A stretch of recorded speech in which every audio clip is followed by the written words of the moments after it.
Assalamu alaikum. Ruthless Love by Mahi.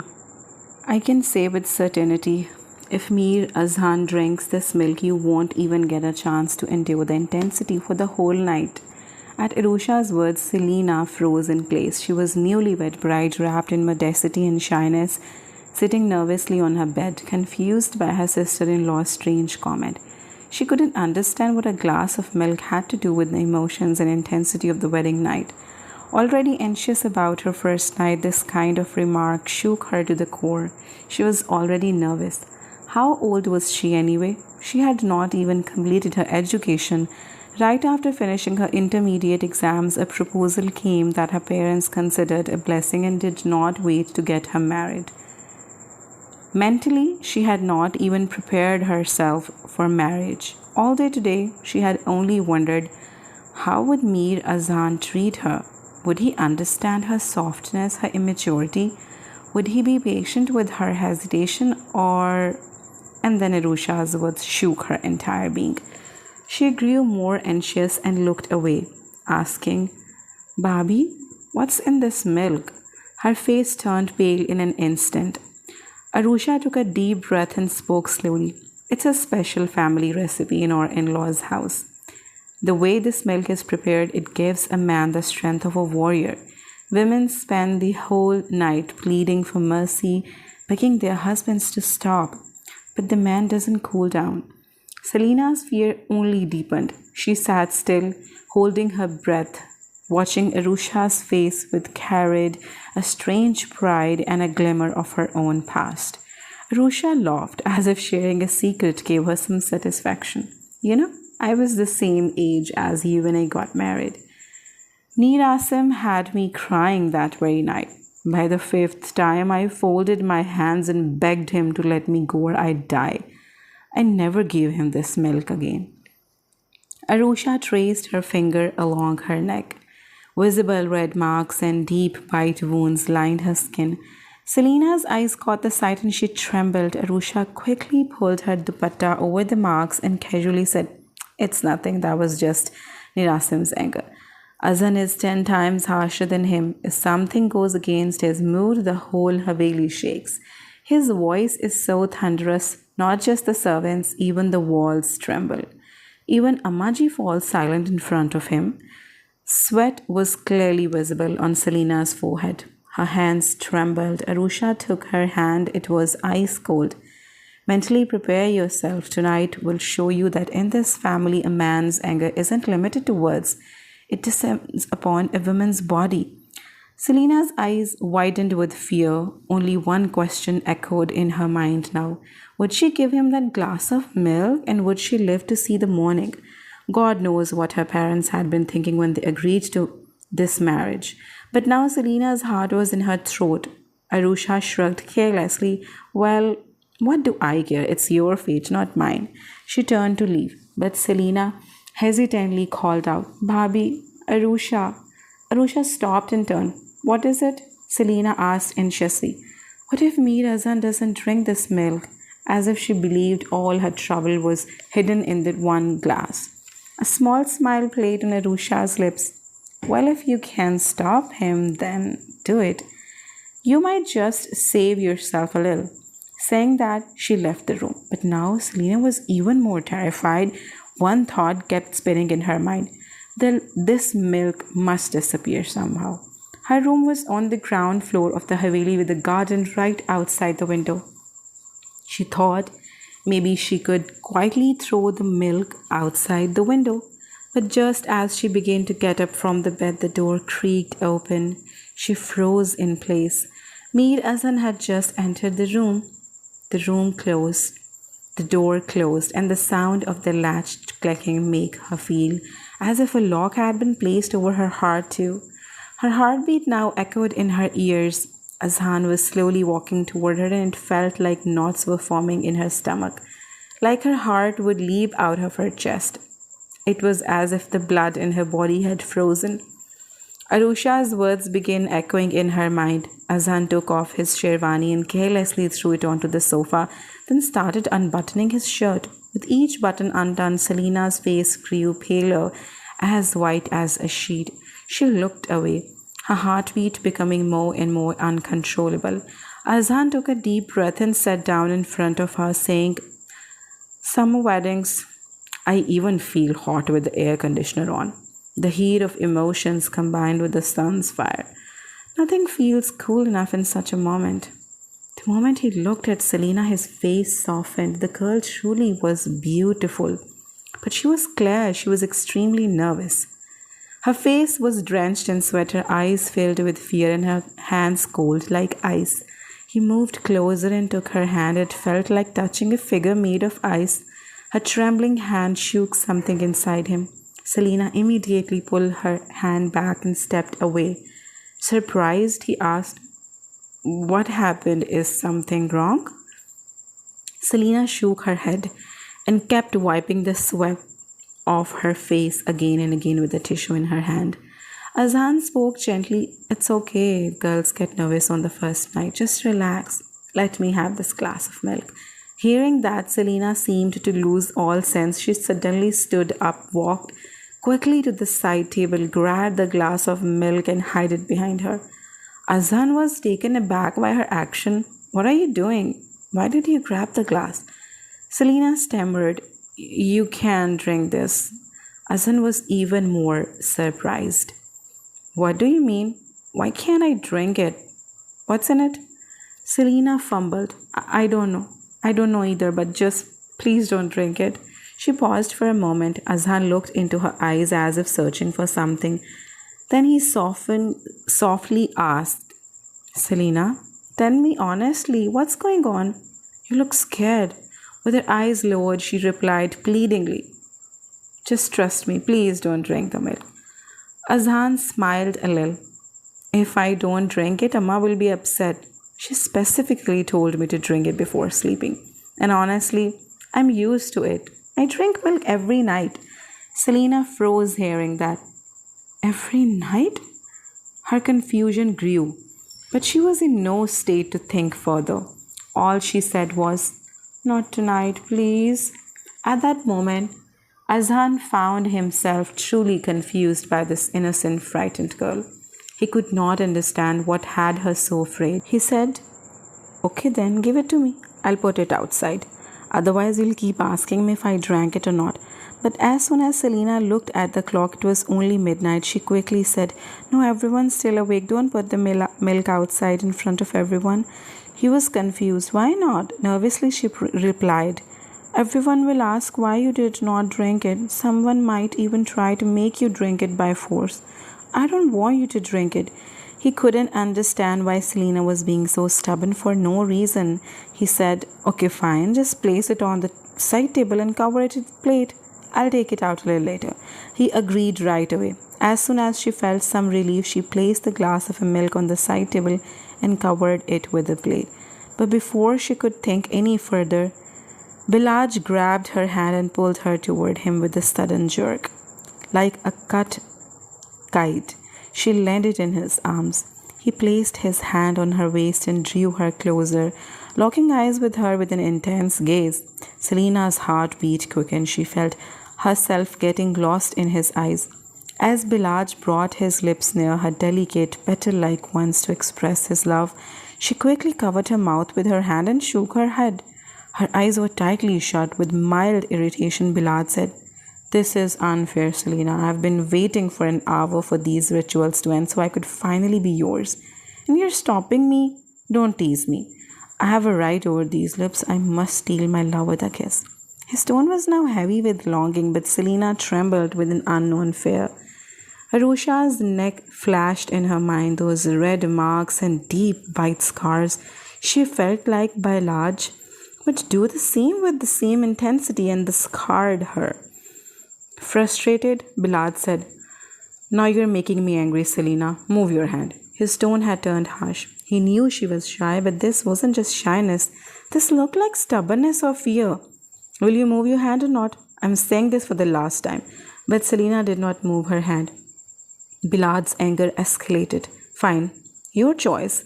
With that, he let go of her, opened the wardrobe in frustration, took out a nightgown, and went into the bathroom. Selena sat frozen on the bed, cracking her knuckles, filled with a mix of anxiety and fear.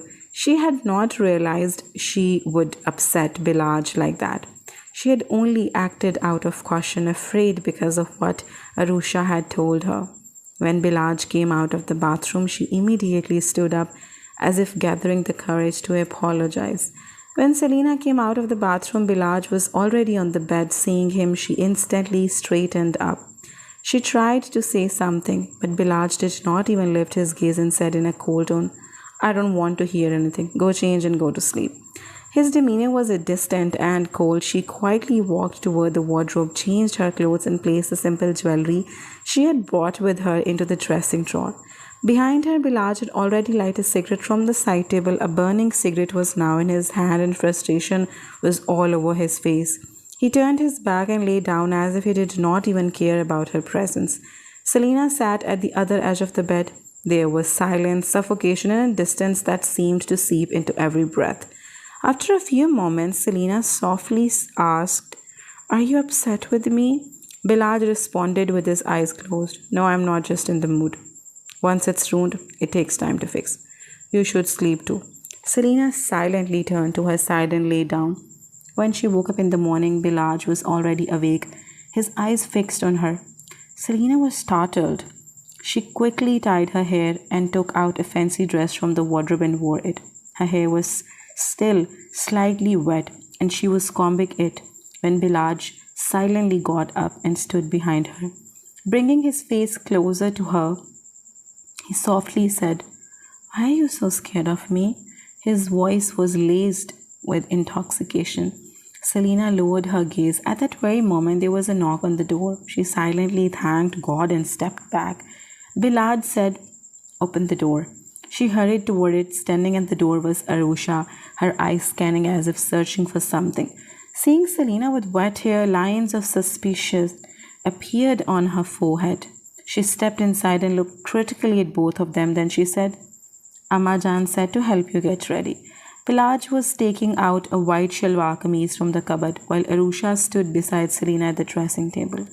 A moment later, Arusha looked toward Bilaj and laughingly said, "Dear brother-in-law, haven't you given your bride the traditional first gift yet?" Bilaj was startled as if something had just occurred to him. He said, "Your sister-in-law is so beautiful that I just get lost in her and completely forgot about the gift." Selina blushed, even though nothing had actually happened between them. Arusha teased, "Oh, the milk is still sitting there as it is. You didn't even drink that." Bilaj sighed deeply and said, "Wasn't in the mood," and walked into the washroom. Arusha sarcastically added, "Bilaj bhai showed such decency. I thought you had have cried your eyes out, that your face would be covered in marks. But turns out it was the opposite." Selina got nervous at Arusha's tone. Arusha came closer and whispered, "From the look of the bedsheet, nothing happened between you two, right?" Selina hesitantly replied, "I got very nervous last night, so..." Arusha cut her off. "So it's just that I thought, well, it's good that Bilaj bhai took pity on you, otherwise I wouldn't have believed it." Meanwhile, she kept helping Selina get ready, adding more pressure with her words. Then they both left the room. For the walima, Selina wore a beautiful dress, and no doubt she looked absolutely stunning. At night, after the walima ended and she returned to the room, she began mentally preparing herself. Maybe now things would be different. After the walima, when she came to the room, she kept encouraging herself. But as soon as Azan entered, all her restraint and courage crumbled into pieces. There was something about Azan's presence that instilled fear in her heart. She was gripped by strange anxieties, as if Azan would even control her very breath. The moment she saw him, she panicked, stood up abruptly and rushed toward the wardrobe. She began pulling out her simple clothes as if this was her only escape route. When Azan saw her doing this, he got furious. He slammed the door shut, locked it, and walked toward her with heavy steps. Reaching out, he snatched the clothes from her hands and threw them back in the wardrobe. "What kind of a drama is this?" he said harshly. "What do you think of yourself, huh? That you're so beautiful I've gone mad for you? That I'll keep tolerating your tantrums?" Azan's anger had shot through the roof in an instant. Selina trembled before she could say anything. Silent tears began streaming from her eyes. She sobbed, covering her face with her hands, and said, "Please, don't come near me." She was scared, confused, as if hiding a heavy secret deep inside. But Azan's patient had snapped. Furious, he stepped closer, shook her hands off her face, and held her face firmly in his grip. "What sorrow are you hiding? Tell me clearly, or I'll destroy you." His eyes were blazing and his tone cracked like lightning. "Do you love someone? Is that why you're avoiding me? Or you just don't want to live with me? Answer me or I'll go insane."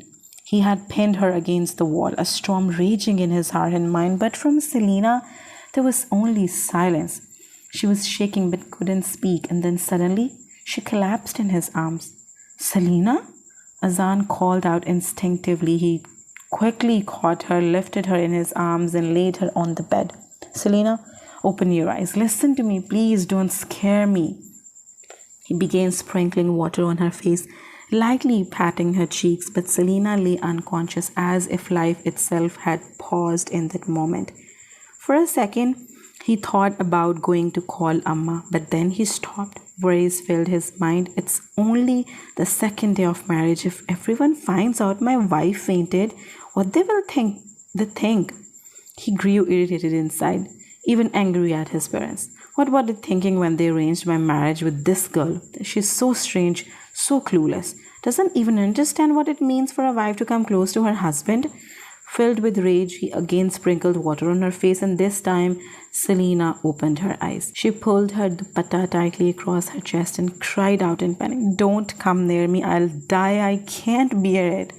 Her panic, the fear in her eyes, her trembling voice, it shattered his aunt's composure. He shouted, "Do I look like a monster to you? Is it written on my face that I'm some kind of a beast?" His voice boomed across the room like thunder. Selina shrank further away, said nothing, and quietly turned her face to the wall, avoiding his eyes. A strange tension filled the room. Suddenly, there was a soft knock at the door, clearing her throat. Arusha stepped inside. Seeing her, Azan quickly stepped back, lowering his gaze. "Bhabhi, you? At this hour?" he asked, visibly uncomfortable. Arusha smiled gently. "Dear brother-in-law, is everything all right? I heard some noise and thought I should check. After all, there are still guests in the house, and if anyone finds out that voices are coming from the newlyweds' room on just the second day, the gossip, well, you know how fast people jump to conclusions, especially about a girl's character in the families like ours." Selina's face turned pale. She shrank further into herself. Azan went quiet too, as if Arusha's word had placed yet another weight on his chest. Holding back his frustration with great difficulty, Azan turned to her and said in a tired voice, "Bhabhi, please talk to her. I know she is younger in age, but not so young that she does not understand the word." His words, carefully chosen, hinted at Selina's behavior. Without waiting for a response, he walked out of the room. Arusha had been waiting for such an opportunity. She calmly came and sat beside Selina, a mischievous glint in her eyes. "What happened?" she asked playfully. "Did dear brother-in-law try to get close to you? Did he do something?" Selina let out a deep sigh, her eyes empty and staring into the space. She suddenly clung to Arusha and started sobbing. Please protect me from that man. The more I try to keep him away, the more he tries to get close. I'm scared. What if he comes near me and I die?" Arusha placed her hand on Selina's shoulder and chuckled lightly. "Oh, silly girl, what are you so scared of? Nothing will happen. Just hold on to your sanity. Girls as slim and delicate as you don't usually survive the first time anyway. But consider yourself lucky you have got the honor of enduring the strong men of this household." She smirked. "Just keep doing what you are doing. Stay away from Azan. One day he'll get tired and give up himself." Selina quietly nodded, as if making up her mind to show no more weakness. Once Arusha saw her mission was accomplished, she exited the room with her usual cunning grace. The rest of the household was asleep. As Arusha walked toward her room, Azan stopped her. He looked wounded, as if carrying a storm inside. "Bhabhi, what did she say?" "She laughs with everyone, plays along with the guests, but with me, Why is she like that? Arusha took a deep breath as if torn. Then, putting on a face of sympathy, she said softly, I don't know if I should tell you this or not. She deliberately trailed off, waiting for Azan to get more curious when he asked again. Arusha lowered her eyes and said, the truth is, I think Selena is in love with someone else. Maybe that's why she can't accept you. You get what I mean now, right? All this drama, she's doing it because her heart isn't in this marriage. Those words shattered something inside Hassan. He had given everything his heart, his dreams to that girl. He wanted to make her his life. But now, hearing from his own sister in law that she might love someone else, it felt like the ground had slipped beneath his feet. When he returned to the room, Selena was lying with her back turned to him, pretending to sleep. Azan didn't touch her. Instead, he walked over to the sofa and lay down. When Selena opened her eyes the next morning, she saw him asleep on the sofa. She quietly thanked God in her heart. One more night survived. From that day on, Selena began helping Arusha with household duties. From the outside, the men of the house seemed respectable, even kind, but in reality, they were sharp tempered and stern, especially when it came to the women. Arusha's word had left a strange fear buried deep inside Selena. Azan did not say another word to her after that night, but in his heart, Arusha's warning kept echoing. She might love someone else. And if that was true, could he really keep her as his wife against her will? Could he endure a woman who loved another man? In the middle of all this, Arusha was overjoyed. Her happiness knew no bounds. After all, this was all part of her meticulous plan. She had always dreamed of her younger sister Arva becoming the bride of this household, entering as her sister-in-law, and together they would rule the house like queens. But Mir Azan had never shown any interest in Arva, and so, with the family's approval, he was married off to Selena. Arusha had now made a firm decision. No matter what, she would get Selena out of this house and bring her sister as the rightful daughter-in-law. And for that very purpose, she had been playing her game, quietly, slowly, but with cunning precision. 3 days had passed, and in all that time, Azan had not even once looked at Selena. She had noticed it, and now his cold behavior had begun to fill her heart with dread. She found herself wondering, why was he pulling him away from her? And what if he was so angry that he decided to divorce her? She understood the sacredness of this bond where a wife obeys her husband, cherishes each night they spend together, surrenders herself in love to him. But she had not even allowed him near her. She had recoiled from his touch every time. But now, Selena had begun to change. She started taking care of all of Azan's things herself, ironing his clothes, polishing his shoes, keeping everything neat and in place. She even began cooking for the family herself. Everyone in the house praised her. Everyone except Azan. That night, after finishing up the kitchen, she walked quietly into the bedroom and saw Azan busy typing on his laptop. She approached him slowly, sitting down beside him so close that only inches remained between them, and spoke softly. Are you upset with me? Why don't you talk to me? Without even looking at her, Azan replied in a cold, distant tone. Who I am to be upset with you? What right do I have over you? People only get upset when there's a relationship, and I don't remember there been any relationship between us. His words struck her like a slap. Her heart sank. She whispered, What are you saying? I'm your wife. She moved even closer, almost leaning into him. This time, he looked directly at her, his eyes piercing. Wife? Do you even know what it means to be a wife? It's been 10 days since we got married. In all those 10 days, not once have I come close to you. I haven't felt your touch. I haven't known the warmth of your presence. I haven't wanted to make each night uncomfortable for you. But the way you run from me, it's obvious. There's someone else in your heart. You don't love me. And me? I'm the most decent man in my entire family. I can't even bring myself to say I want a divorce. Because in our family, even thinking of a divorce is a sin. He said everything in one breath. even unspoken pain he had buried inside. Selina turned pale. The color drained from her face like blood retreating from a wound. She whispered back, "What kind of horrible things are you saying? How can you question my character like this? What right do you have to accuse me like that? I've never even thought of anyone else."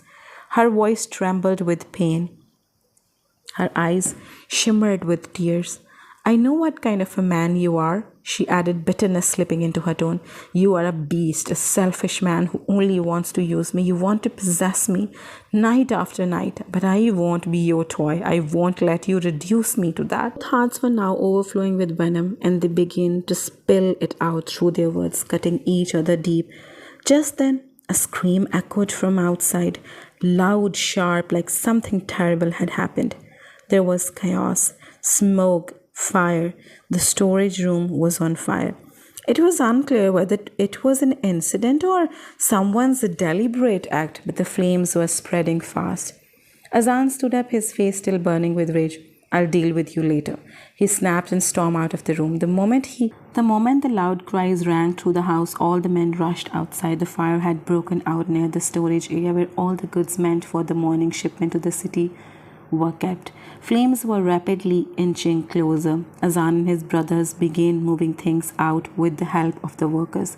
By God's mercy, rain began to pour. Azan stayed outside all night, drenched, working tirelessly to save everything. The next day passed in the same exhausting efforts until finally his body gave in. He had developed a high fever. Though the financial damage was minimal, Azan was now burning with fever. Eventually, his father insisted, "Son, go get some rest." As Azan entered the house soaked and shivering, he saw Arusha sitting with her younger sister Arwa. Arwa was dressed once again in tight, revealing clothes. The moment she saw Azan, she let her scarf slip behind her shoulders, as if deliberately trying to catch his eye. Azan glanced at her briefly and said flatly, "What had to happen has happened." Then he turned and headed straight to his room. Before entering, he told Arusha, "Tell Selena to bring me some medicine. I need to rest." This was the exact opportunity Arusha and Arwa had been waiting for. Arusha signaled to her sister and said, "Go, take the medicine with a glass of milk. You know what to do." Arwa went to the kitchen where Selena had been working non-stop since morning. In a calm tone, she asked, "Can I get a glass of warm milk?" Selena quietly heated the milk, poured it into a glass, and handed it to her. Arwa placed it on a tray and made her way to Azan's room. Inside, the lights were dim. Azan, now freshened up, lay shirtless on the bed in the semi-darkness. Arwa entered, placed the tray on the side table, and gently placed her hand on his shoulder. Azan, half asleep, assumed it was Selena. Selena, press a little harder. That feels soothing," he murmured. Arwa moved closer, slowly, but at the exact moment the door swung open. Selena stepped in. In an instant, she understood everything. Fury light up her face as she stormed over and slapped Arwa across her face. Azan bolted upright, startled, scrambling to put his shirt on. Selena grabbed Arwa by the arm and slammed her against the wall, landing 2 more furious slaps before shouting, "What were you trying to do with my husband? Did you really think I'd be fooled by your little act?" Arwa stuttered in fear. I just came to give him milk and medicine." "Milk?" Selena roared. "I know exactly what you came to give him. You two sisters want to destroy this home, but I won't let it happen." Azan stood there in silence. He knew. He had always known that Arwa looked at him with the wrong kind of eyes, but today she crossed her limit. And when he saw the fire in Selena's eyes, the strength in her voice, it filled with heart with an unexpected peace. As Selena shoved Arwa out the door, Arwa looked back. She said, tears streaming down her face, and ripped open the buttons on Azan's shirt. Crying, she shouted, "You could not even tell it was not me. You could not recognize my touch." Azan, now composed, answered quietly, "When a wife keeps her husband at a distance, how can he recognize anyone? I thought it was you." That night, truths were finally spoken. Both of them revealed the poison Arusha had whispered into their eyes. Misunderstandings dissolved, grudges faded, their hearts drew closer. Azan gently cupped Selena's face in his hands and said, Your tears burn my soul, Selena. I will never hurt you again. Only your touch can calm the storm inside me. Selena whispered softly. You have a high fever. Let me bring you cold compresses. Azan looked at her eyes, which were full of warmth. This fever will only break with your touch. Will you stay with me? Blushing, she nodded. That night, the same night that once filled her with fear, became the night of love, a night she would never forget. The next morning, Selena awoke, eyes still drowsy, stretching gently, only to find Azan watching her. Smiling, flushed with embarrassment, she covered her face with the blanket. Azan laughed, scooped her into his arms, and said, What's with all the shyness? I still have not had enough of you. Selena giggled, teasing, Enough already? You did not let me sleep all night. A few days later, Arusha once again tried to plant seeds of doubt, but this time Azan did not stay silent. He confronted her firmly. If you or your sister ever interfere in our lives again, I swear I'll tell my brother everything. From that day on, Selena had nothing to fear. 2 years passed, they now had a beautiful little daughter, and still Selena remained completely, utterly in love with her husband. On their second wedding anniversary, when Azan walked into the room, Selena stood waiting, dressed like a bride once again. Azan picked her up in his arms, gave her a stunning bracelet, and poured his love into every word. That night, too, belonged to them, just like the first, and Selena had finally learned a lesson she would carry forever. The real beauty in a marriage lies in open, honest communication, not in listening to others or letting them come between your hearts. Finished.